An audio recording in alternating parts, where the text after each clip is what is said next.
Hello and welcome to the Connected Yoga Teacher podcast. I want to be really open and honest here, Connected Yoga Teachers, before we dive into today's episode. I'm having a tough time recording this episode today, and I want to share why, and then we'll move forward in what feels like kind of a disjointed way.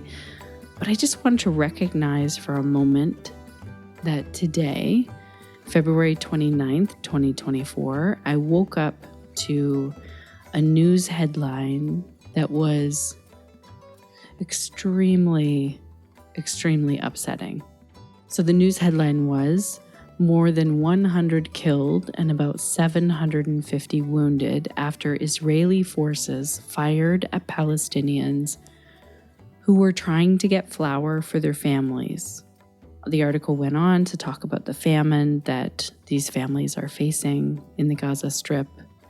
And I wanted to mention this at the top of today's episode because we, specifically, if we live in a country that has been funding this harm and supporting this harm, we need to continue to look at the news, not look away, and to look at what tiny actions we can all take.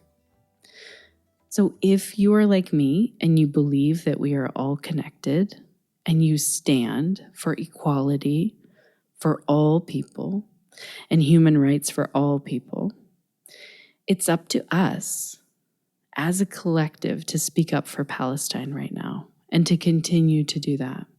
Now, if you are a yoga teacher who's speaking up for Palestine, I want to make sure we are connected because those yoga teachers who are putting their businesses on the line by doing so, I see you. You are spending time on this, time that you could have been using for marketing or working on your business. So you're instead spending that time speaking up and taking actions. So if that's you, please share your next event or offering with me. Tag me on Instagram or Facebook. Send it to me in some way so that I can amplify the work that you're doing. We can change the way that we are taking a stand right now. That's what I realized in the last few weeks. So here I am at the top of an episode that has nothing to do with this, but I'm going to take up space with this because it's important. We can continue to speak up for human rights and then move along with our quote unquote regular content that also will be helpful to people. Because if you've listened this far and you're still listening, I want you to be a yoga teacher who's able to run a thriving business, making money and having a budget that allows you to make money. So I know this is an odd transition and an odd way to start the podcast, but it's feeling for me a lot better than what I see and what it feels like if I get an email from someone, anyone in the business world, in the yoga world, and they've not said a word about Palestine and they're just putting out content like everything is normal. That's feeling weird for me. So there we go. I've shared. I encourage you to reach out. Let's connect. Let's move forward together. Let's support each other. Let's keep taking action. And here is a podcast that was recorded a while back, and I'm super excited to share it with you. So we're going to dive in. Thank you for listening up to this point. So how do you, right now as a yoga teacher, how do you feel about budgeting and money? Do you have a system for tracking your income and your expenses, and is that working for you? If you've ever looked at how you can decrease your expenses and or increase your income, we are going to dig into all of that today. As we continue the conversation about money, we were having this conversation last week on the podcast. This week we're talking with Jenifer Parker, and I'm so excited to share this chat with you because Jenifer is a yoga teacher who has a lot of experience, not only teaching yoga, but also in running a business, managing yoga studios and spaces. And Jenifer shares some money mindset and budget knowledge that you might not hear everywhere. So before we get into things further, in case you are brand new here, wow, this has been an intro that is unlike any other. Let me introduce myself and the podcast. So I'm your host, Shannon Crow. My pronouns are she, her, hers, and this podcast is being recorded on the traditional territory of the Anishinaabe people, who were here on Turtle Island long before my settler ancestors arrived. And it's really important for me personally to continue to look at decolonization work. I think it's more important than ever, as well as the work of connecting with the people who were taking care of this land long ago, who still are now, and continuing to learn how I can take care of this land. So I'm a Canadian yoga teacher, a mom of 3, an entrepreneur, and a forever student who loves to ask questions, probably sometimes too many questions. But that's why podcasting feels like a really good fit. I love that we get to hang out and learn together. Today's episode is like a chat between 2 yoga teachers who get, what it's like to be in the industry for a long time, and also a chat where we just get really real. This podcast really was started, not just today's episode, but every episode over the last 7 years. It was started because I get what it feels like to be a brand new yoga teacher, to leave yoga teacher training and think, oh my gosh, now where do I start? Or honestly, to be doing this job for a long time and think, oh my gosh, I know nothing about that topic over there. I feel like I need to know about that to continue teaching. So I wanted a place where yoga teachers could connect other yoga teachers, ideas, and information. Returning listeners, thank you so much for hanging out again together. It means so much. Your support means so much. Speaking of support, I also want to give a huge shout out to Offering Tree. So I use and love this software in my own business because it automates everything from bookings, payments, Zoom links, reminders, and so much more. And we have a very special podcast discount code for you over at offeringtree.com/Shannon. So check that out if you are needing a little more ease in your life. Also, today's episode is brought to you by Pelvic Health Professionals. So that's the other hat I wear, is the founder of Pelvic Health Professionals. And I'm really excited about a yoga series that we've just started with Kathleen Pratt. Kathleen is not only a yoga teacher, but she's also a social worker, and she specializes in pelvic health, trauma, pain, and the nervous system.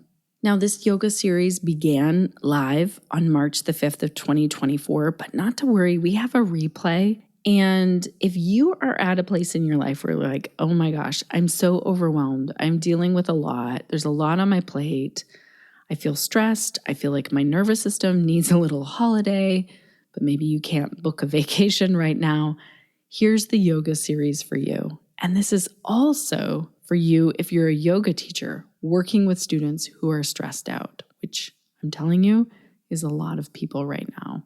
So I'm going to let Kathleen talk about this series for a moment. And then if you are wanting to sign up, I'll tell you about that after Kathleen tells you about it. This is Kathleen Pratt, and I'm thrilled to be collaborating with Pelvic Health Professionals in the upcoming 6-week online series, Nourish Your Nervous System. Our nervous systems are taxed by multiple stressors in our personal lives, communities, and planet. Over time, chronic stress can hurt our mental and physical health and well-being. Nourish Your Nervous System is an experiential dive into mind-body practices that not only reduce stress but help restore balance in the nervous system. Throughout the program, I will be sharing the science behind why these practices work. Simple and gentle movement, breath work, and mindfulness practices have helped me and my clients find new and effective ways to reduce anxiety, pain, tension, insomnia, and other symptoms of excess stress. I invite you to join me in this journey starting March the 5th. Thank you so much, Kathleen. Connected yoga teachers, if you would like to join us for this yoga series, you can still attend some classes live And also, you get access to all of the replays for a year. Head on over to pelvichealthprofessionals.com and you can sign up for this yoga series if you click on the button yoga and then look for Nourish Your Nervous System. Alrighty, so last week on the podcast, we talked with Chiama about how making money is in fact, quote unquote, yoga-like. And this week, we're diving in further, talking with Jenifer Parker. If you are a yoga teacher who wants to make more money or get comfortable with having and making money, I'm going to link to that episode from last week and all of the previous episodes that we've done about money in the show notes. Now, you don't have to listen to them in any order. They all stand on their own. We've covered how to make more money, how to make a profit, how to shift our money mindset and connect with our wealth. We've also covered bookkeeping and the importance of having a separate bank account. All of these episodes are in the show notes over at theconnectedyogateacher.com/367. And if you can't remember numbers right now because you're out walking or driving or doing whatever you're doing, you can always head over to our website, theconnectedyogateacher.com, and in the search bar at the top right, just type in money or any other topic you want to know about. Also, we'd love to hear from you. If there is a topic or question that we haven't covered in the last 7 years of podcasts, please let us know. We'd love to support what you're doing. So, just like in yoga, in our business, we do well when we focus on awareness, especially when it comes to topics that feel a bit sticky for us as yoga teachers, like money.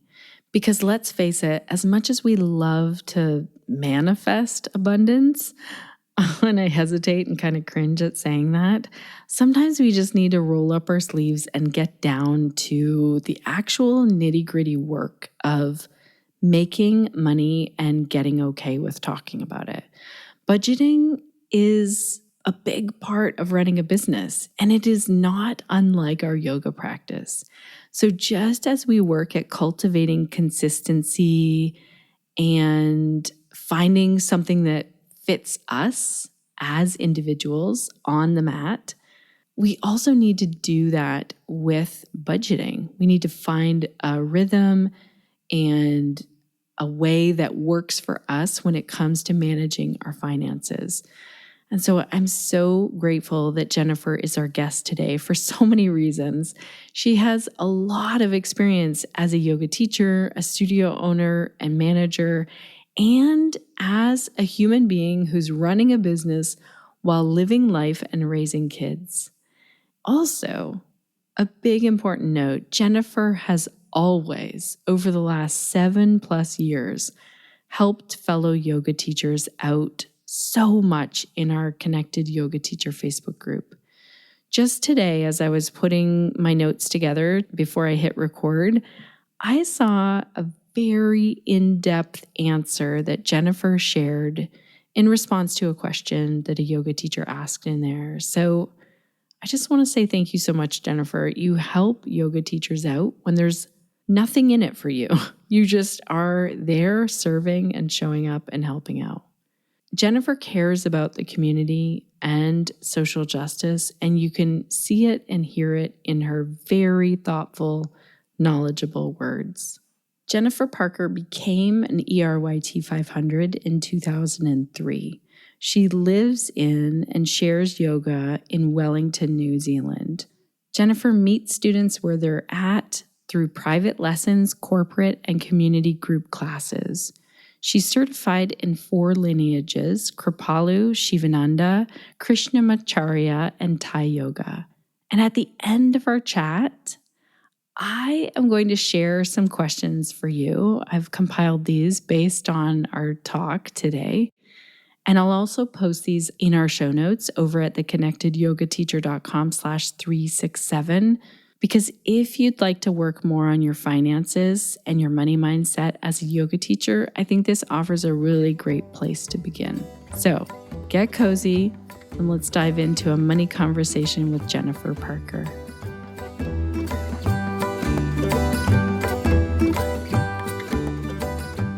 Welcome to the Connected Yoga Teacher podcast, Jenifer. It's so great to have you here. Yeah, I'm glad to be here in the summer in the Southern Hemisphere. So for our listeners, Jenifer has a garden background, and we have just talked for 15 minutes about gardening and plants.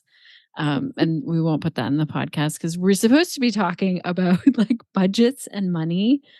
Yes. And I'm sitting here with lots of snow out my window. So we'll dig into that in a minute. Jenifer, do you go by Jen or Jenifer? I always call you Jenifer online. Yeah, Jenifer is kind of what everyone can call me. A few people can call me Jen. Jenny is right out. No, I won't respond to that. I'm like, I don't know who that person is. But Jen or Jenifer is fine. And usually Jenifer. Yeah, it's usually Jenifer. Okay. That's what I just got that inkling. So we'll stick with Jenifer. Before we dive into budgeting and money, tell our listeners what's the work that you do and who do you do it for? So I am a yoga therapist in 4 lineages now with that level of training. And most of the work that I do right now is really sort of deep in the community, and in particular with the community of elders. So I currently have corporate clients that I go to who are sort of your everyday people between the ages of 25 and retirement. And then the other side of my business is now working in for the city, teaching people who are, sorry, the teenagers are running by having a good time if you hear them. Because I live across the street from the beach and teenagers are having a good time. So I work with the city, and I predominantly teach the elders what they call the Te-Whanganui-a-Tara, the treasures of our city. So we're focusing a lot on what is accessible yoga for them, arthritis, cognitive vitality, osteopenia and osteoporosis, those kinds of sort of things, but also in a general enough yoga class that anyone can attend. So we have sort of a small cadre of students who are younger, and then the majority is our elders is Te-Whanganui. And I also teach a koha class. Koha in Te Reo means gift. And it's literally koha. It's not like suggested donation. It is very literally like you bring me what you want. And so someone brought me rice crackers. It was really nice. Another person usually brings me flowers. But also people do give money. And that can be anywhere from a single 10-cent coin to whatever they have in their pocket. So it's been, and that's extremely rewarding because that's reaching parts of the community that are not normally going to be able to afford either the membership to the city, which has a community card, so it is a discounted price, but it's still like $10. And so that for a lot of people, that's beyond their budget. So people are able to come to this koha class. And that's probably one of the most rewarding experiences I've had for the last sort of year and a half of running that koha class, and really being out in that community where it's people who are very keen to practice, and they like to practice very traditionally, which is also a real boon. And yet they don't have the opportunities that people with more income have. So it's just been a real joy. So that's kind of my two, sort of the lower income and elders, and the corporates who can kind of be like, yeah, we pay, it's kind of a dichotomy. Yeah, that's who I work for. Tell our listeners where you're located as well. Right. So I am in Aotearoa, New Zealand. I'm on Te Ika Maui, the North Island. I'm in Te-Whanganui-a-Tara, which is Wellington. And it's on the Whenua o Ngāti Toa, the land of Ngāti Toa, which is the iwi traditional to this land. I'm literally right across the street from the water. I can peek through my flowers, see the water of Wellington Harbor, which is the mouth of the fish. Te Ika a Maui means the fish of Maui. The South Island is the canoe of Maui, the god Maui, and he fished up a stingray, which is the shape of the North Island. And we live in the mouth of the stingray. Oh, that's super cool. Yeah. Our Anishinaabe people here, we live on the back of a turtle. Like that's the creation story here. So I love that they're both animals. Very cool. Yeah. Okay, so we're gonna dive right into money talk, and I'd love for you to say why you're passionate about talking about money. In relation to teaching yoga and being a yoga teacher. tell us like why you're passionate about that. Well, I'm passionate about it. Again, it's a dichotomy. It's kind of for two reasons. The one is that this is a very valuable skill set, tool set, for people to have, and therefore for us to instruct. And we're part of a very long and rich lineage and tradition. And that has value. And so it's sort of on the one side. And then on the other side is, it's okay to make income teaching yoga. I think a lot of people think it may not be. A lot of students will tell you it's not. But the other side of it is it can be quite difficult to understand how to make it in a way that's ethical and honors the tradition, that's not getting into the appropriation or sort of diet culture or manipulations that can come in from Western concepts of, colonialist, imperialist, all of that kind of notion of, what is the word? What's that called? Capitalism. Yeah. I'm like, there's a word here. It's in my so mind. Nice if we could actually forget about it, but it's here. Right. Like it would be really nice.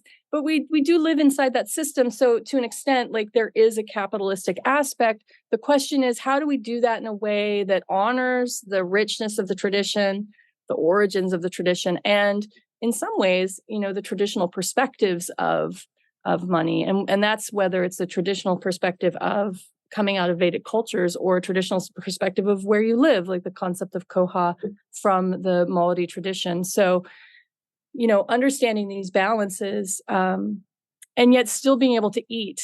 I think that we all like to eat. Yeah. I mean, and that's kind of where I get passionate about it is like, yes, it is possible for you to have a day job and to teach this on the side. And that is just as important and just as valuable as it is if a person wants to do this full time. If you do want to do it full time, it's harder.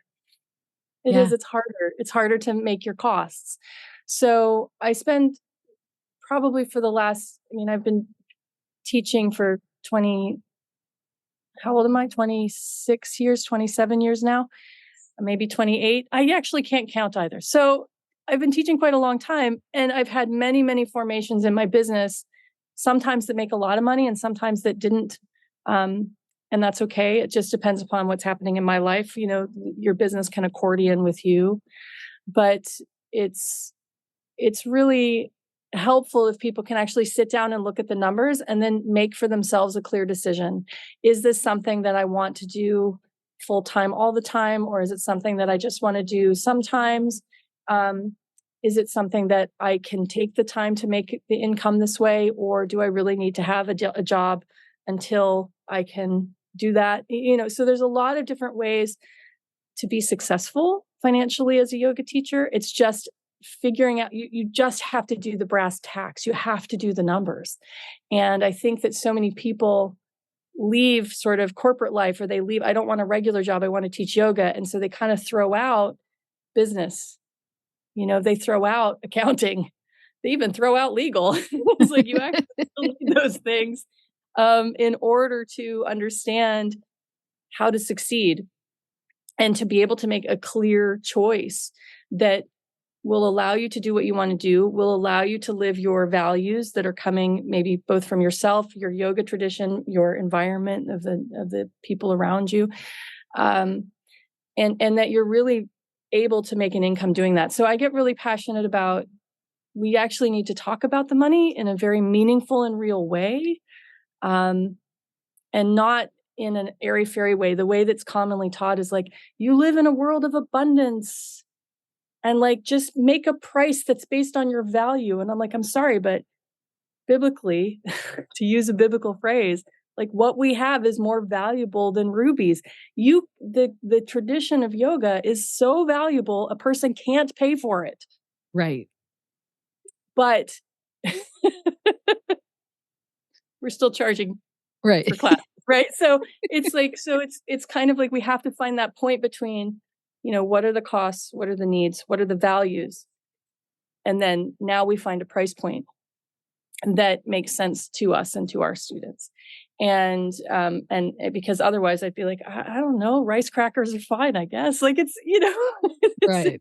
it's how do you find that balance? And so that's why I'm really passionate about, let's talk about numbers. Let's talk about business formations. Let's talk about,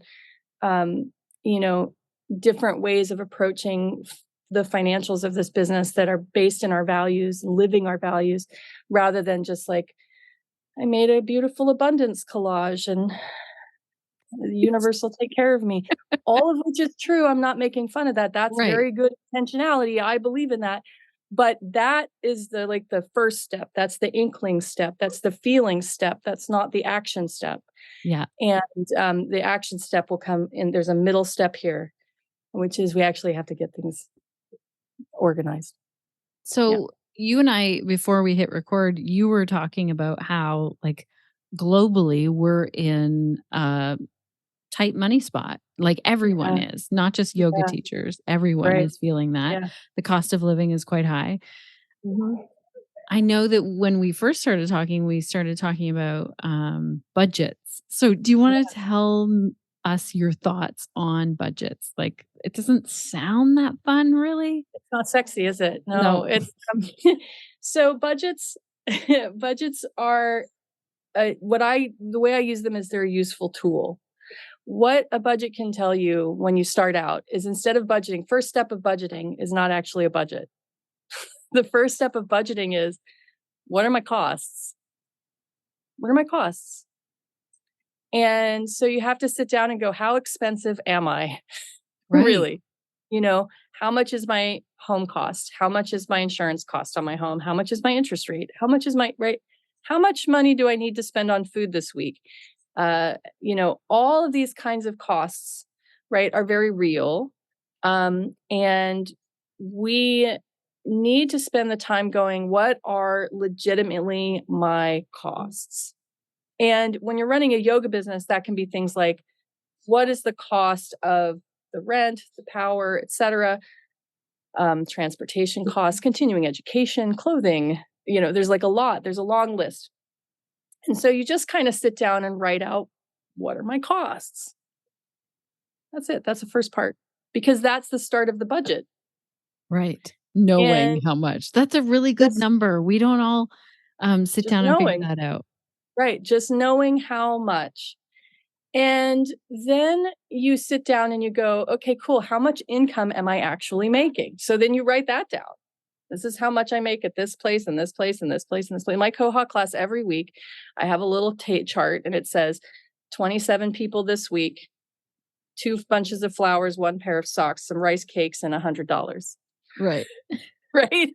So it's like and then the cost that comes out of that is that the center that was supporting us were like, oh, we need to charge you rent now, which was very devastating. We tried to negotiate all this, but in the end they were like, we have to do rent. And I was just like, oh, I can't give up this class. I love these people so much. So I was like, how much is the rent? They're like, well, we'll charge you $22 for the hour that you teach, and then we'll give you half an hour on either side to set up and clean down, which usually they charge you for. So I was like, okay, thank you.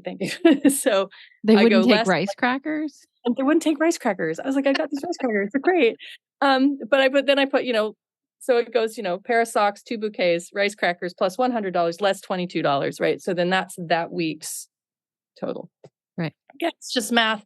Can't really put a value on rice crackers in that circumstance, but it's nice to keep a record of the other things that I'm getting. So the thing that's interesting about this is that when you start to sit down and go, what is my income per week or per month or however you want to do it at first, you start to see whether or not your income and your financial expenses balance. Right. And usually they don't, right? Usually the expenses are a wee schmitch higher than your income. And so what that means is that this is where you can read any number of articles, right? Where they're like, how to cut your grocery bill by $100 a week. And you read it and they say things like cook your own food, get rice crackers from your yoga students, et cetera. And you realize that you're already doing those things. And so there's no way for you to cut that $100. And so I remember sitting there one day and I was contemplating this because I was so frustrated. I'm like, I've done everything I can to be frugal. I've done everything. I've followed all the advice. I can't do anything else to be more frugal. And then my brain, something inside me, my brain, my spirit counselors, whatever you want to call them, they said, you need to make more money. So I was like, true. oh, the answer is actually more income. The answer isn't cut back more. The answer is actually you need to make more income. That's what you need to do. Yeah. And I was like, oh, thanks, brain or spirit guides or whatever that was that popped that into my head. Now, I know that for a lot of people that might be like, duh, but I am blonde. So it took a bit. And I got there and I said, okay, how do I make more income? And that's the real sort of crux of the question, particularly right now for yoga teachers, because of the cost of living crisis, yoga is often considered a bonus, a nice to have. It's an extra. And so, people stop coming to class and now we're getting fewer students, and people they're no longer doing the unlimited monthly because they can't afford that. They're doing a class card where, yes, they're paying more per price per class, but they're actually able to utilize it and able to afford that price point in terms of their monthly costs. Like if I can buy a 5-class card for $100 as opposed to the $160, that's a $60 savings in a month, right? So it's the kind of thing where we then have to go, well, how can I make more income? And there's a lot of ideas, and that's not really this topic, but the idea here is that the first part of your budget is, what are my expenses? What is my income? And then where do I balance that out? Really, where do I balance that out? And that's sort of that first port of call on the budget. It's just knowing those two numbers and knowing whether or not they balance. And after that, you can play with it. When you talk about a budget, do you use, like some people talk about, you need a budget? I think there's a book on it. I think they have a book. Yeah. Do you write it down on paper, or do you have an app, or? Right. So I'm pretty old school about how I do it. So when you need a budget started, it was a software program that you purchased, and they sent you a workbook and they sent you the software program and you loaded it into your computer and you used it. And then they transitioned to the service model that they're on now, where it's like an app, right? I did not transition to the app. I was like, it's cool. I just took their template and made my own spreadsheet because I can tinker with it.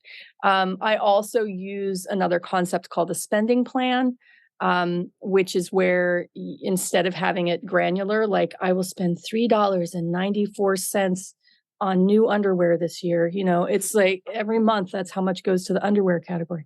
I actually do it with like housing, and housing has several subcategories, right? And then food has subcategories, kid subcategories, right? So everything, so the spending plan has a big chunk of categories, and then there's subcategories in there. But I don't really kind of take it to every penny. So You Need a Budget is a great system. It's a wonderful system. And I do highly recommend it in terms of how the thinking works. You Need a Budget is really great for how you think. But in terms of actually using the program, I'm like, like it's kind of like, use the program if the program works for you. I'm not regular in that way. I'm much more likely to sit down on a Friday, look at my bank accounts, look at my spending plan, look at where I am, look at my spreadsheet and be like, yep, did my accounting this week. Boop. And whereas a lot of times with the apps, people are using them all the time. Anytime they buy a coffee, they're using the app, right? Which is great. I'm not against that. I'm like, I'll do it on Friday. So, right. So like you for kind me, of it's wait and then do this once a week. And when you do that, what are you doing? You're entering it in your spreadsheet of where you spent your money? Yeah. So I'm looking at my spreadsheet and I'm looking at, and I'm entering it in, but I'm also just like looking at my bank account just to see that things are going the way I expect. So I'm verifying more than anything. So some things in my spreadsheet autofill because it's like the mortgage payment doesn't change, right? Right. But the power bill here does change Yeah. because power bill is weekly here. Weekly? Yeah, it's weekly. Yeah. And so, Wow. yeah, it's a great kaupapa. The power company I use is a Maori company that says that they want to end power poverty in New Zealand, which is amazing. That's amazing. And so I asked them, can you do it monthly for me? Because I prefer to do all my bills at the first of the month. And they were like, no. And I said, oh, okay, I'll just deal with it. So for the most part, my actual monthly accounting is done at the beginning of the month. The fixed costs are at the beginning of the month, except for power, which is now weekly, and the food bill is weekly. And then it's like kind of an everything else category, right?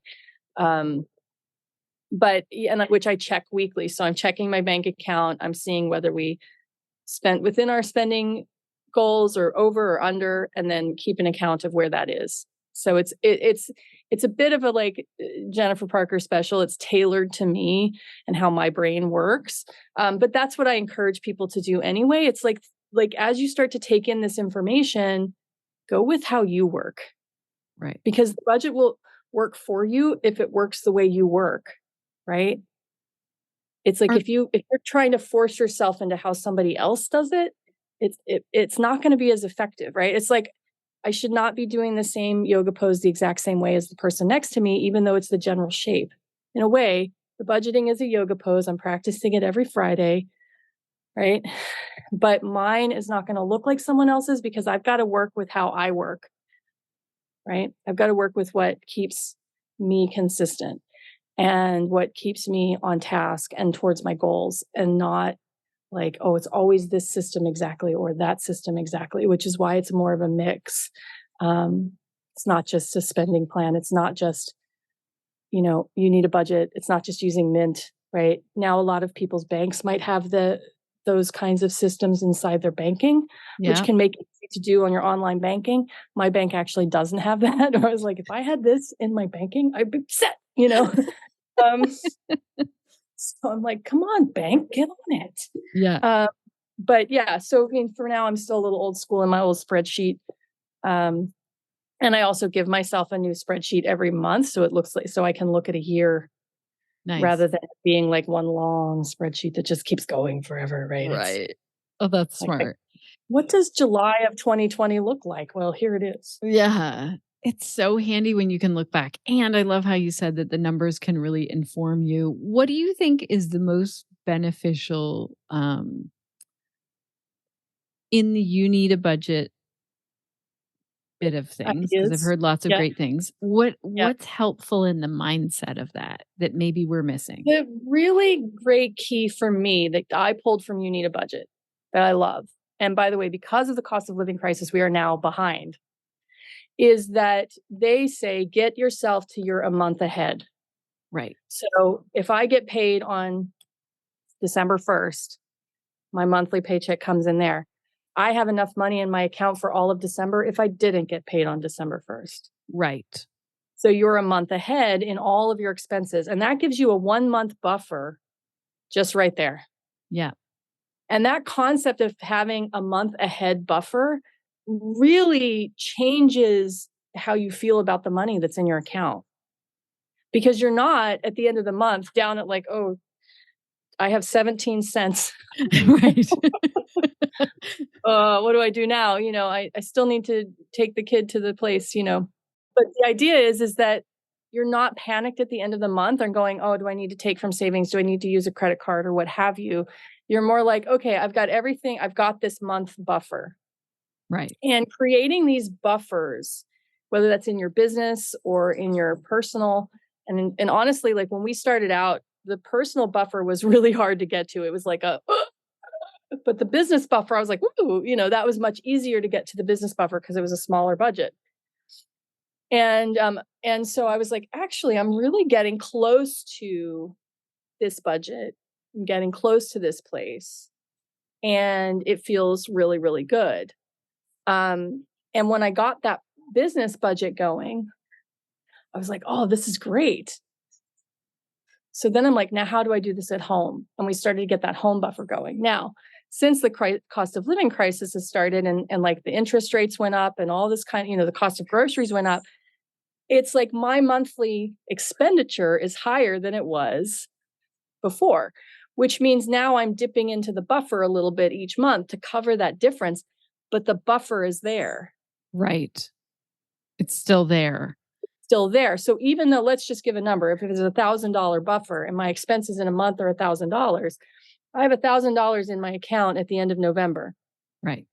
But I still have another grocery bill I have to pay for $250 before the December money comes in. The $250 is there. So now I'm starting December with $750 and I get paid my $1,000, right? Right. Now I have $1,750 for December. I get to the end of December and I spent $1,000 and I have $750, right? If I need $250, I've got it there, right? But it's slowly eating away unless I'm replenishing that $1,000. That $250. Let's talk about some of the ideas of making more money as yoga teachers. Like, You I know wanna you make more said that money? could be a whole other topic, whole other It's a podcast, whole which other it could topic. be. Yeah. Yeah. But what if our yoga teachers are like, okay, I have cut back all my expenses that I can. Like, I've, cut back on subscriptions, and now I'm eating noodles every week noodle, or yeah. whatever. I'm making all my own food, all the things. True. Yeah. How do you make more money? Honestly, at this point, first of all, here we're heading into both summer and Christmas at the same time. Oh, right. Right. And that means it's like a double slow season. Oh, yeah. I never thought of it.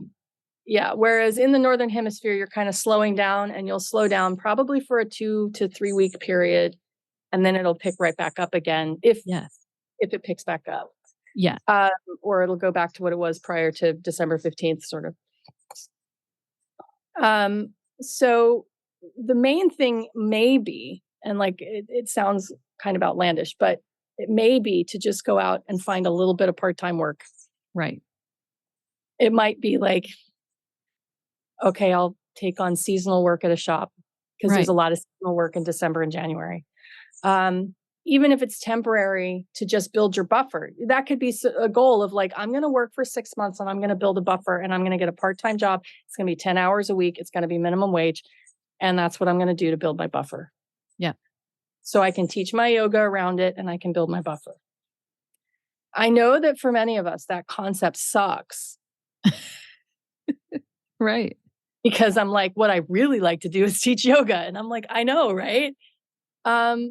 But sometimes there's just a reality in our markets. It's true. And there are job shortages. Like there are legitimate shortages in labor everywhere in jobs that may not be fun or easy. Cleaning services, janitorial stuff, like I said, shop work, overnight security. Right. So my first advice would be, don't be too proud. Yes, I think that sometimes we need to think of this when we're looking at jobs. Don't be too proud. Well, and I think there's this weird thing that we were raised that like these jobs are less worthy. Yeah. And I think that if you're in a place where you can say, I'm not going to be too proud, all of a sudden now there's infinite opportunity. Mm-hmm. If you're willing to go and clean public restrooms in parks, there might be another job for you that's next door to that. Right. Right. And so you're more open to like, what are these creative opportunities that actually exist in my environment that are things that I could do? And here's an example. I was asked by the community hall that I teach Koha yoga at. They're like, one of our persons is pregnant and she's going on her year-long maternity leave. Would you be interested in a full-time job for a year working at the community hall? And as a community organizer, this is the work. And would you be interested in this work? It's full-time. It is minimum wage, but minimum wage here is like $24 or $25. Wow. It's pretty good. It is pretty good. And, you could take this job. And we discussed that. And I said, can I, and I went to them, I said, can I take this job and teach my yoga classes? Because I've got this yoga class here at lunchtime and that one over there at lunchtime. And can I work my hours around you guys? And they said no. So I was like, okay, cool. Because I still need to do my teaching. Yeah. But at the very least, I said, if I could work around you guys, I could do that job for a year, no problem.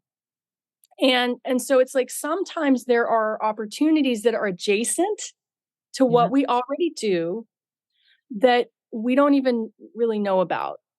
And all we have to do is kind of just ask people, hey, what's up with this? Right? Is there something over here? I just talked to my manager in the city and I said, we've talked about doing these yoga classes. We've talked about doing these courses for special needs for students. And then I said, is there anything else? And she's like, well, we're thinking about doing in-house training. Would you be willing to do in-house teacher training? And I'm like, yeah, that'd be interesting. Let's talk about what that might look like, what the compensation might look like, who has ownership of the IP, all those kinds of questions. And then I said, in a few years, my son graduates from high school. I'm kind of looking at like what kinds of full-time opportunities might exist that will allow me to continue to teach yoga, continue to train, continue to do these things as a flexible, but maybe full-time. And I asked that question. And I also asked him, what training do I need between now and then? Right. Really good question. If you're looking at a 3-year plan, what training do I need to do between now and then in order for that to happen, to be positive?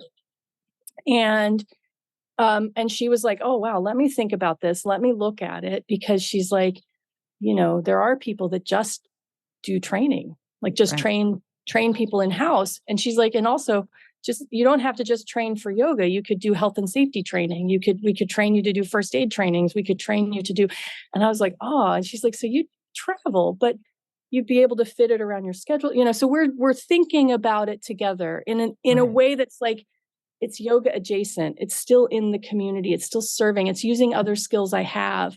So kind of the first advice I would give for yoga teachers making more money is just don't be too proud and start to think outside of the box. It's a really good advice. I know lots of people are like, okay, I have a part-time job and I want to teach full-time. Yeah. And you're right that sometimes we need to look at it the other way. Okay, I'm teaching, but it's not enough to cover everything. And I love how you said it could just be for 6 months too, just to build that buffer.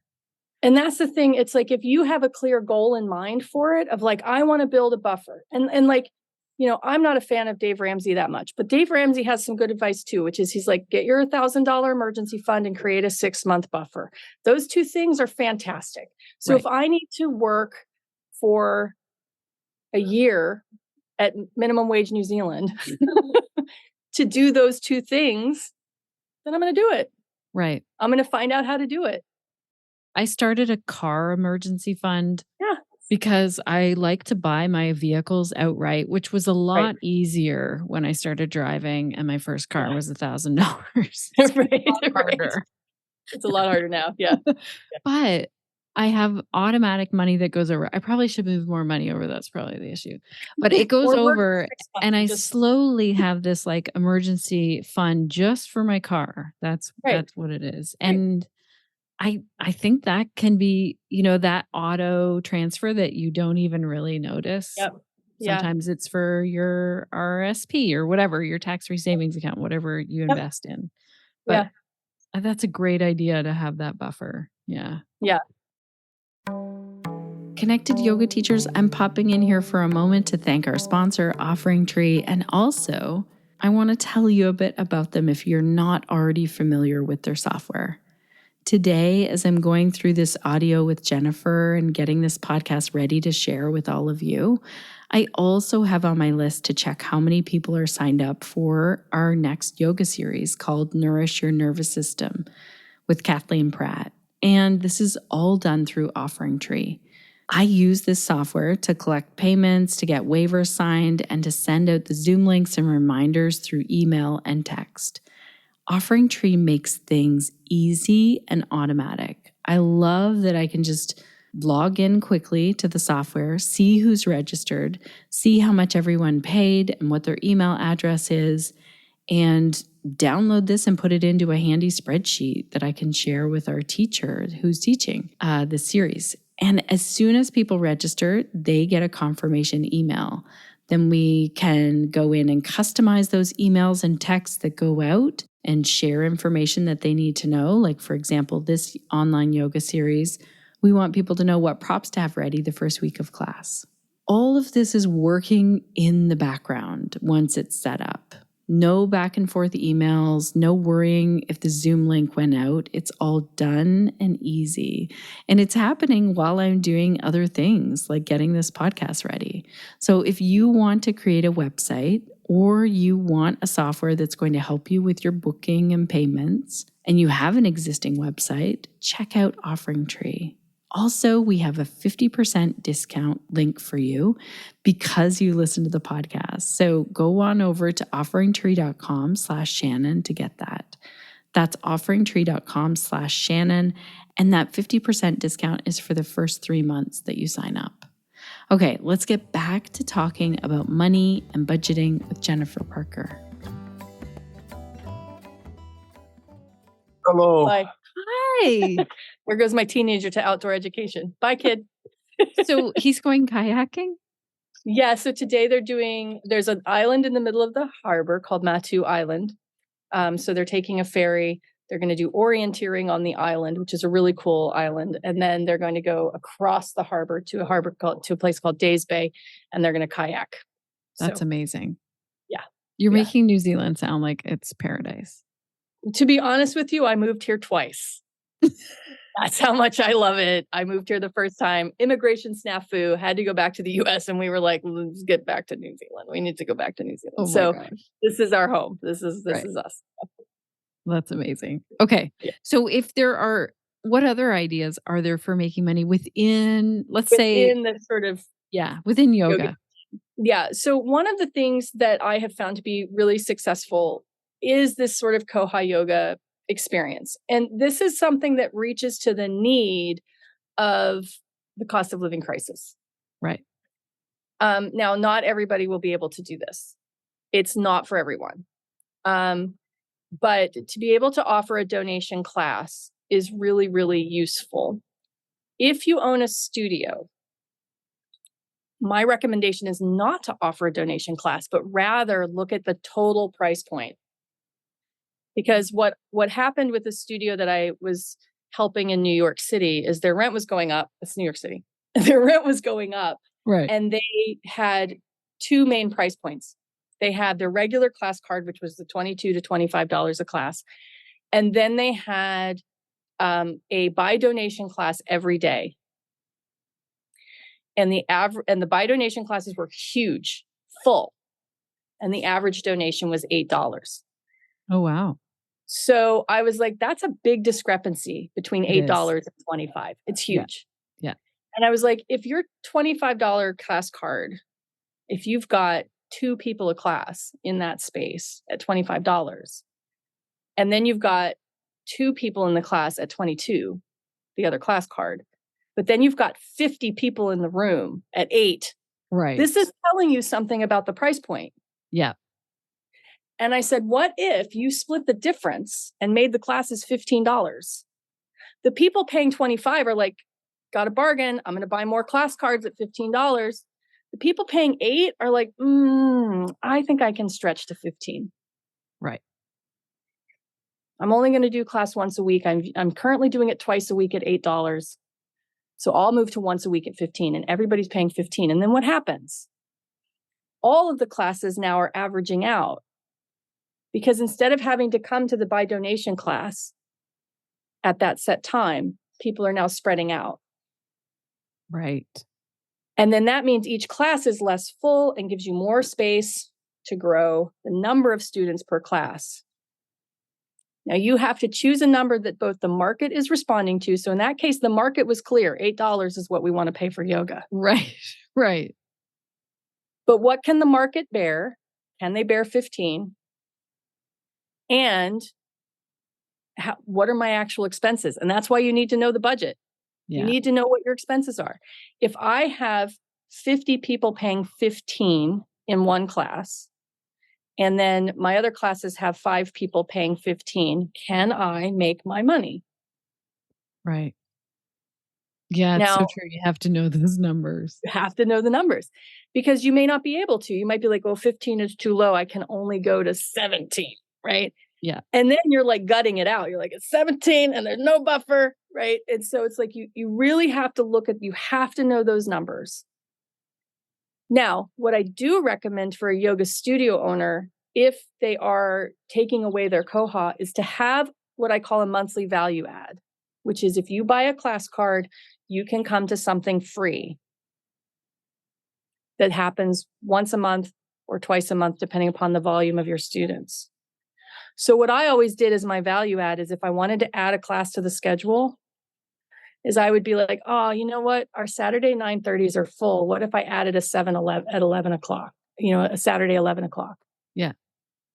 So what would happen is I'd go, well, value add. For the next 3 months, every Saturday at 11 is free for any student who has a class card. Right. Because 11 wasn't a class anyway. Right. It was an empty dead time that wasn't earning any income. So now I'm there anyway. I taught 9:30. It's me teaching 11. Right. So I might as well teach a free class. Nobody dies. I'm not dying. Studio's still sitting there. So it becomes a value add where students are like, oh, okay. Now, then the question is you're like, all right, but that's still your same students. That's your student retention. Right. How do I get the new people? I was like, well, here's my trick. Every class card that a student purchased, on the back was a gift card for a new student. Right. Very smart. So every class card, when they completed their class card, a 5-class card, a 10-class card, whatever it was, they would be able to give that to a friend. And if they brought that friend to a class on their next class card, the friend was free. Right. So that was them being like, hey, Joe, come with me to yoga class. Right. Right. And then I hope that Joe has a good enough experience, but then he's also seeing like, oh, actually, this is a great experience because retention is the key on these newbies. He's had a great experience. He sees that he gets a class card. Class card is affordable and he has the value add because I'm just adding 11 o'clock on Saturday. Right. Right. Right. And so everybody's sitting here going like, oh, okay. Yeah. The students are actually giving away their old class cards, which has all your marketing on it, has all your information on it, has your website, and it says free class. Bring a friend for free is what it says. Now, some people misinterpreted that, and I loved it. Some people would say, my friend Allison gave me this class card, so I'm taking my friend Sue, it's me, a new student, and this is Sue, a new student. Can we bring a friend for free? Right. And I'm like, yes, you can get in the classroom because what's the point? The point is to get people in the classroom. Right. That Right? free class. Yes. And then they have that good experience and then they buy a class card and so it continues. Now, I like this a lot better than we used to do, like your first class is free. And I felt like it didn't work as well at the studio. Another studio did your second class is free. And that was smarter because the first class, you might be like, I'm not sure. Yeah. It's much easier. And then I think if a friend is giving it to them, they've talked up the class, they've thought which class is best for them, and they're picking the people who would do well. Right. And they're also, you have a friend going, so now you have an accountability buddy. Yes. That's smart. It's like, oh, let's take Tuesday yoga together. Let's do that every week. Yeah. Right. And so if you have a studio, that's a really great way to keep people coming into the physical space. Yeah. Another thing I would recommend in this sort of cost of living crisis issue is your rent may have gone up because of your landlords. Talk to your landlord about whether or not they have a smaller property available or if they're willing to subdivide the property you're in. Right. Because you might have too much physical space. Yeah. And you're paying rent per square foot. And there are other spaces sitting empty everywhere. Like, so that's what happened to me. Like offices, churches, whatever. Right. Yes. We had an entire, pretty much 2/3 of an office floor that we rented out originally for our studio. And that was too large. So I went to my landlord and I'm like, hey man, do you have any properties nearby that because this lease is just about up. Do you have any properties nearby? Because you're a good landlord. I like you. You like me. We like each other. You're a good landlord. Do you have a smaller property? Because I sat down and was like, my average class size is this. So I don't need a classroom bigger than that. Right. I just need to use that classroom more often. Yeah. Because if you have a big room that fits 60 and you have 3 classes a day, you have tons of dead time. Yeah. If you decide to take the room down to 15, now you can run 3 classes for those 60 students. Yes. And so you're using the time better. you're using the space more. Mhm. And in a sense, people are like, wow, a 15-person class instead of a 60-person class. That's Right. one-on-one attention. You can call it a boutique yoga class. Like there's a lot of ways to describe this. So to go to your landlord and say, hey, do you have a property nearby, near where I am now, so I don't have to move very far? Because my students are used to being near here that I can move into. And I moved 2 floors down because I was in an office building. Yeah. I just moved 2 floors down to a space that was actually something we utilized.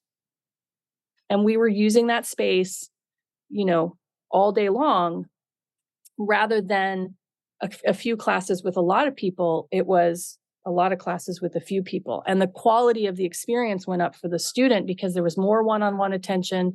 There was more ease in terms of being able to observe and pivot, and things like that. So these are things where it's like on the one side of the budget, the expenses side, I can cut my expenses if I cut my rent, if I cut my space. Yeah.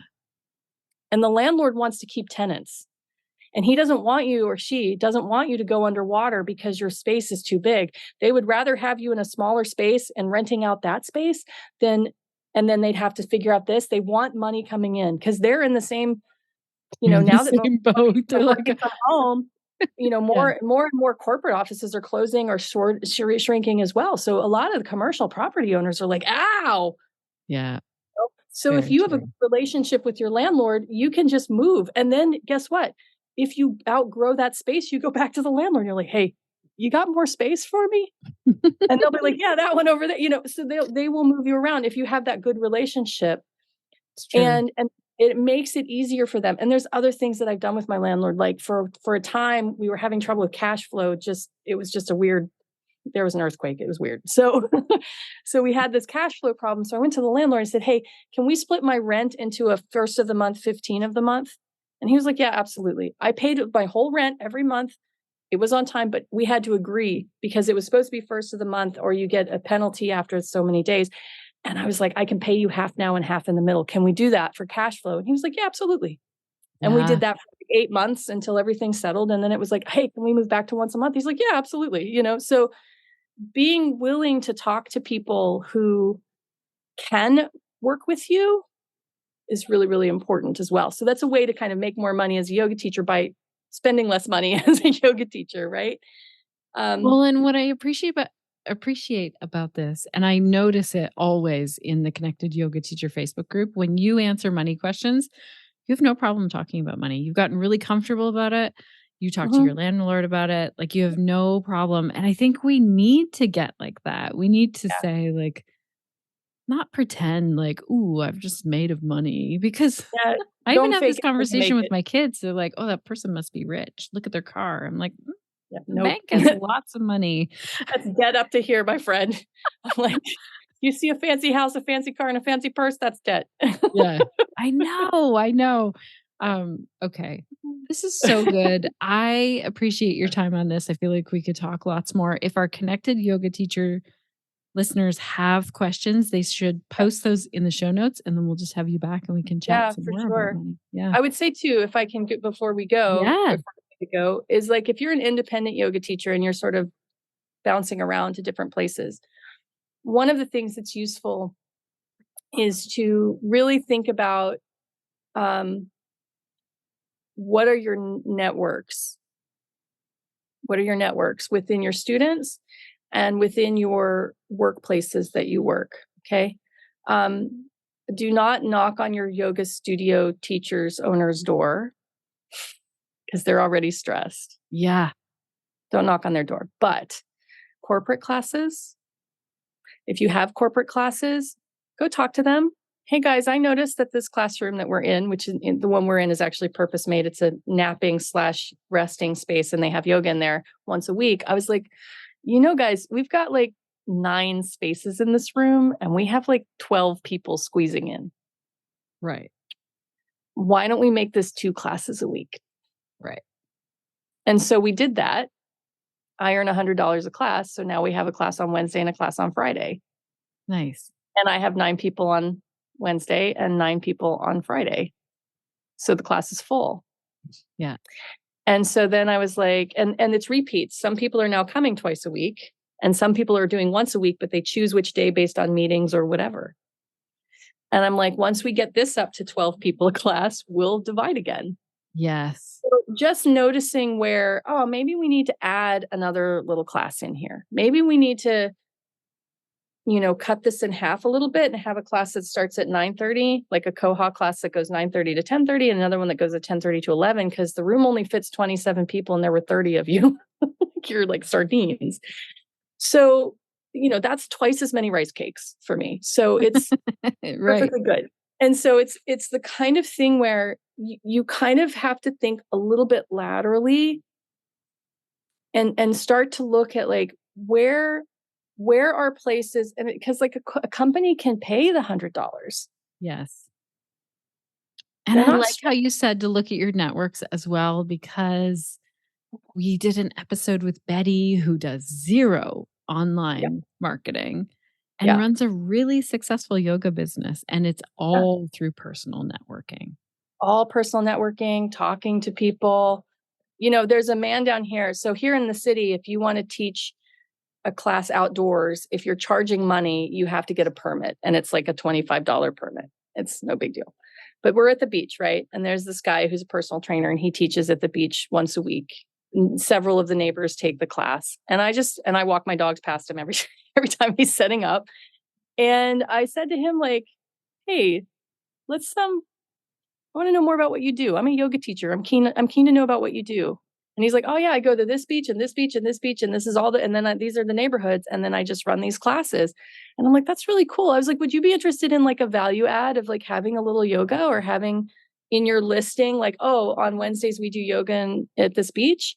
And he's like, sure. I live here, so I just like tootle across the street like this, and if nobody shows up, I'm at the beach. Right. Like, you're out nothing. I've lost nothing. And then it's like, but when people come, and then they come and it's a value add for his business. And he's like, actually, and he came and he brought a couple clients, and he's like, actually, this is a really good value add. And then he's like, can we do more of this kind of work? Because it matches, it's more of what will help my students. And I'm like, absolutely, man. And then we started talking, and I said, do you want your students to pay like $5 or $10 for this? And he's like, yeah, I'll ask them to pay $10. And so now I've got so that's just a guy. Right. One person who already set it up, and it's adding to his, right. It's value add to what he already has. And then I did it for free for a few weeks for him and his student body to see like, actually, this person isn't too crazy. Right. And then I started to say, hey, is there a way we can talk money on this? And do I need to get a permit? And then he was, we talked, and I called city council, and I was like, do I need a separate permit? Can I be under his permit? Like, how does this work? And they were like, get your own permit. So I got my own permit, and which was like $30. And so again, that's a budget thing, but put it in there. And right. it was just a way for me to kind of like use people that I see a lot to like, I'm not using him in a mean way, but I'm like, just, hey man, I've been seeing you do this for a year. And like, I know my neighbor takes this class and she really likes it. And what are you on about? What do you do? And, he's, and for me to support him and being like, does this help you? Actually, it does. Now he's got that in his marketing. I don't have to market myself. I just send him a bio and a picture, and like, this is what we're going to do. And then it became like, oh yeah. And the people were like, $10. Yeah, sure. Right. Well, that's so really cool. I think looking for those networking opportunities is really something you'd be surprised. Like, we went on a hiking. Sean and I signed up for this hiking thing, and then they're like, will you two lead yoga? We heard that you're yoga teachers. Will you lead it at the beginning? We're like, for sure. And and if we thought, oh, we want to like grow our yoga businesses or something, we could hand out cards or tell people. And they've said to us, do you want to do a hike plus yoga? Like, it can start out as a community led thing and then turn into a job for sure. Yeah. Absolutely. And this is where, and again, it could be, you end up laterally, I did a few hours of work with someone because I was her yoga teacher and at the city. And then her daughter came in because she got ill, and she was like, hey, will you come and just take care of my mom a few hours a week? Right. Because my mom needs some help. And I was like, well, is it, activities of daily life help, which is pretty heavy lifting, and that's professional help. I was like, or is it like hang out, chat, read, light cleaning, make sure she eats, right? That stuff. And she's like, it's more like that. And, I picked that up, and she's like, I'll just pay you $25 an hour. And I'm like, I have a business, so let's run it through the business. So all the taxes and everything happen right. Yeah. Like, yeah, great. So it was like, it's that lateral, like, yeah, it was only a couple of weeks, but while she was recovering but it was like, I helped out the family. This is a person who knows me. They like me. Right. And so she's like, yeah, my yoga teacher coming over and hanging out and making sure I eat the sandwich is pleasant. Right. And it's not, and it wasn't about like, oh, it's a private lesson, so I'm charging $100 an hour. It was literally like, we're just hanging out. We talked about yoga. We did some yoga. We read a book. I mean, all kinds of stuff it was lovely. It was a lovely way to spend time. And so to be able to kind of do that ad hoc, or maybe even look laterally and be like, oh, maybe part-time caregiving work at that level is a really good option for me. Right. So there's so many opportunities that I think because we get so fixated on teaching yoga, right, that we're like, actually, there's a heck of a lot of yoga happening when I go and have a meal with an elder. So true. It's so true. And I'm making that $25, which I throw into my buffer fund, or I can throw bidding the permit so I can teach with this guy. Right. Right. So it's like, there's more opportunity than we're even aware of. And there's need that we can fill because we have a skill set. Yoga is such a unique skill set. Yeah. It's not just asana. It's not just the ability to teach asana, right? It's like, I can guide any obstinate person to the toilet in a timely fashion. I've learned that. Right. It's time to go to the bathroom. And, because that's what guiding the yoga practice is. First, you go in this door. And so it's those kinds of skills are there, and they're useful, and people want them. People will pay money for them. It may not be my yoga therapist price, but to be able to say to someone, my mom, we're transitioning her to memory care, but it's like 15 days until she can move in. Would you be able to come and sit with her for a few hours a week, or for, along with the nursing care that she has? Yeah. Yeah. Let's do it at this price, and I'll just invoice you for hours, and you pay the hours, and it goes through my taxes, right? And everything happens on that end easily because it's in the business. Right. And then, and I'm there, and the person has a sense of me, even if they don't remember me, like they know that I was the yoga teacher that they went to, and, and that's a really, really useful, it's very useful use of my time. This is really good to think outside the box of like, how can we make money as yoga teachers? Yeah. Especially what we're dealing with right now. I'm super curious to hear from our listeners if they have ways that they've creatively like found other employment or something that's connected, or how they make extra money or cut their expenses. And then we'll have more chats. Thank you so much for your time today. Yeah, I'm really glad that we had the time. I was like afraid I was late. It was like great time zones. Time zones are tough. But I'm glad we had this time. And like, I love to talk about this stuff. I'm not really on Facebook quite as much as I used to be, which I think everybody is not on Facebook quite as much as they used to be, which I think is healthy. Yeah. But yeah, if people have questions either there, or you want to do another chat like this, I'm more than happy to talk about all of it. Okay. We'll put your contact links in there as well, in case people do want to reach out. I don't actually have any. I'm a lot like Betty now. I'm like, I just don't have anything really left. I'm just doing everything so ad hoc, and I guess for me, gently and low key. I understand that people are doing more, and I think that's great. Keep doing it. But for me, it's like, let's just chill out. People can find you on the beach. They'll just have to find out. You can find me on the beach for sure. And I'm the one with the 2 greyhounds. But also you can find me. I am linked in the Connected Yoga Teacher group. Is probably the easiest way to find me at this point. Yeah. If you find me online. All right. Thanks so much, Jenifer. This was great to connect. It was great. Thank you so much. Have a great day. You too. I will.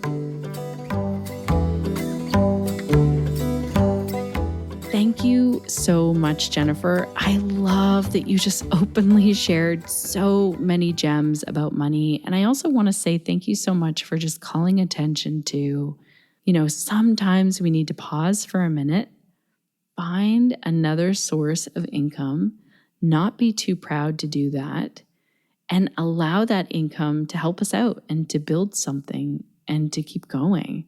Not everyone tells yoga teachers that, and I love how you just did. Okay, connected yoga teachers, I have some questions to close out this episode. These are inspired by the episode, and they will be in the show notes. That's over at theconnectedyogateacher.com/367. You might want to grab these questions and do a little bit of journaling, or you might just want to listen to them and not even write anything down with them. But I thought this was a good way to kind of close out today's episode. So how can we as yoga teachers navigate the often unpredictable landscape of income and expenses while staying true to the practice of yoga and the purpose of our work? That's question number one. Okay, question number two. How do you personally approach budgeting as a yoga teacher? Have you found success in tracking your income and your expenses?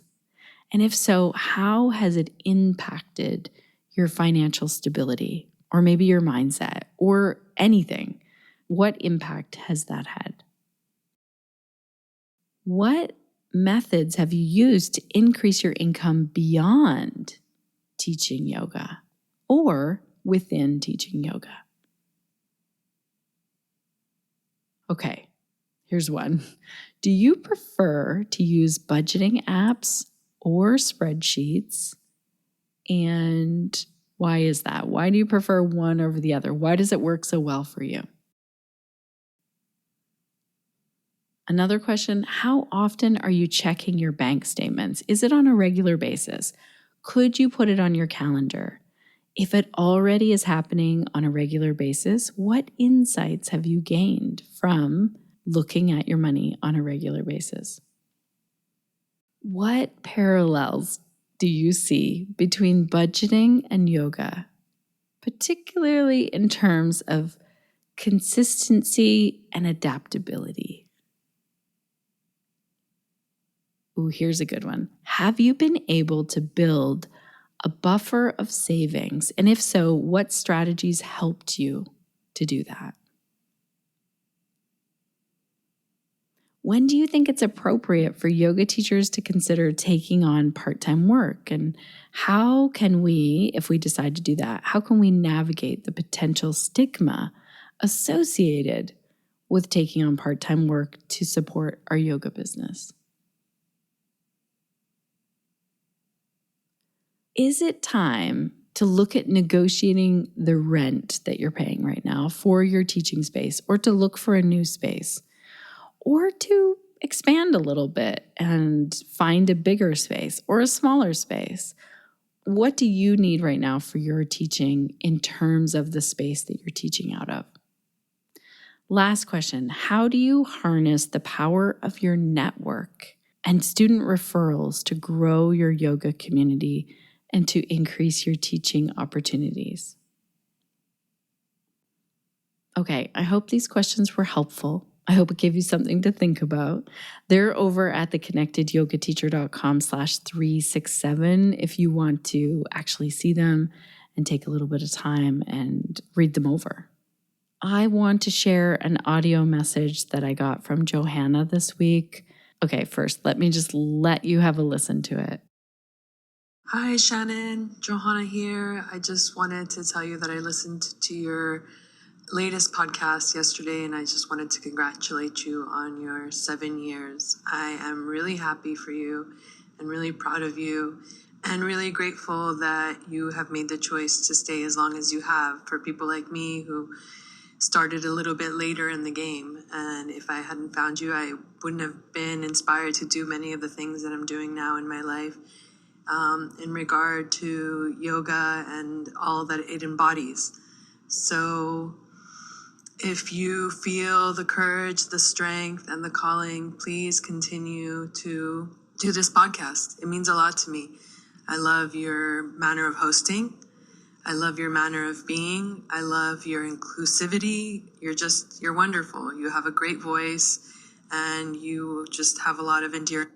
So yes, you're in the right place and you resonate with many of us. I know that I cannot be alone. Also, I sent you an email, on the 14th of February, just checking in and giving you some of my reviews on some of the podcasts that I've been listening to and a couple of other things that I wanted to share with you. So I'd love to hear back from you when you have a chance. I know that you've been sick and you got the puppy and all your other life goings, but just wanted to know that I appreciate you. I'm grateful for you, and I'm sending you lots and lots and lots of love. Big hug. Thank you so much, Johanna, for this very, very kind message of encouragement after you listened to episode 364, where I talked about how I wasn't actually sure I was still the right person for this podcasting job. I've gotten a lot of very kind messages back from yoga teachers, either through email or voice messages, and this is one that really stuck with me. I love, love, love how this encouragement felt very invitational. It felt like you were asking me to check in with myself to see if this is still a good fit. So thank you so much. Your words very much helped and really motivated me to get today's episode out there. Okay, connected yoga teachers, if you would like to support the work that we're doing here over at the podcast, there are a few ways to do that. One, we've put a donate button, a support the podcast button on our homepage. So you'll see when you go to scroll down a little bit, you'll see podcasts and it'll say support the podcast. You can click on that and send a donation through PayPal.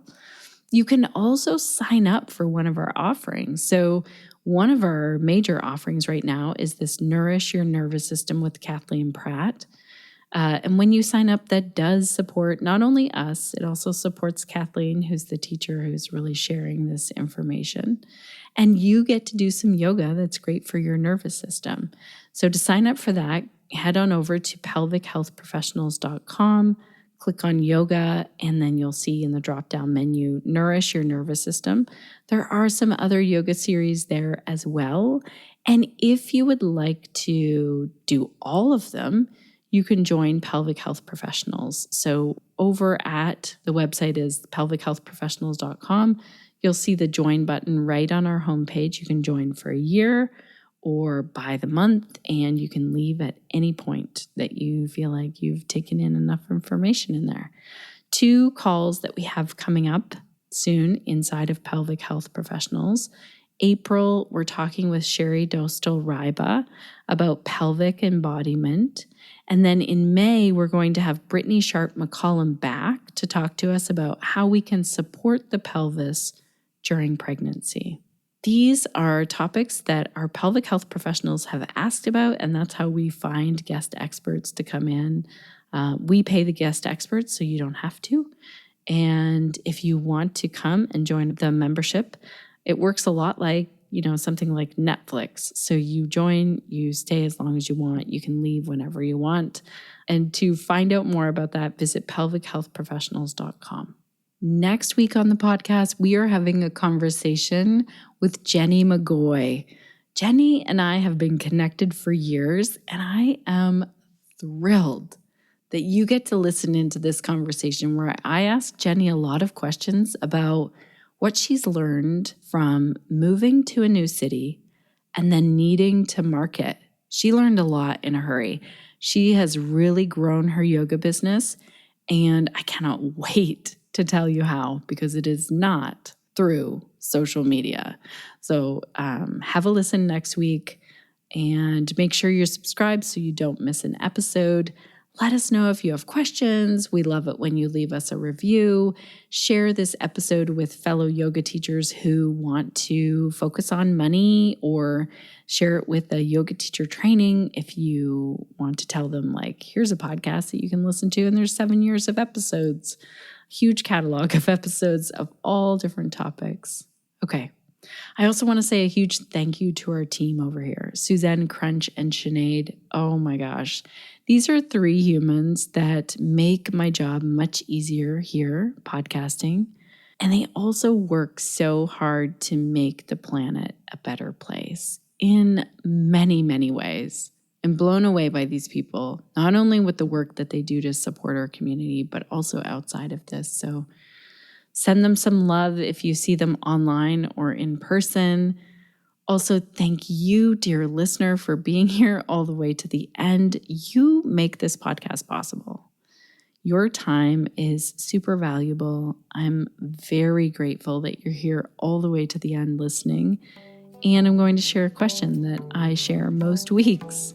And that question is, what will you be doing this week to stay connected to yourself, your yoga practice, and to your community so that you can share the yoga that lights you up?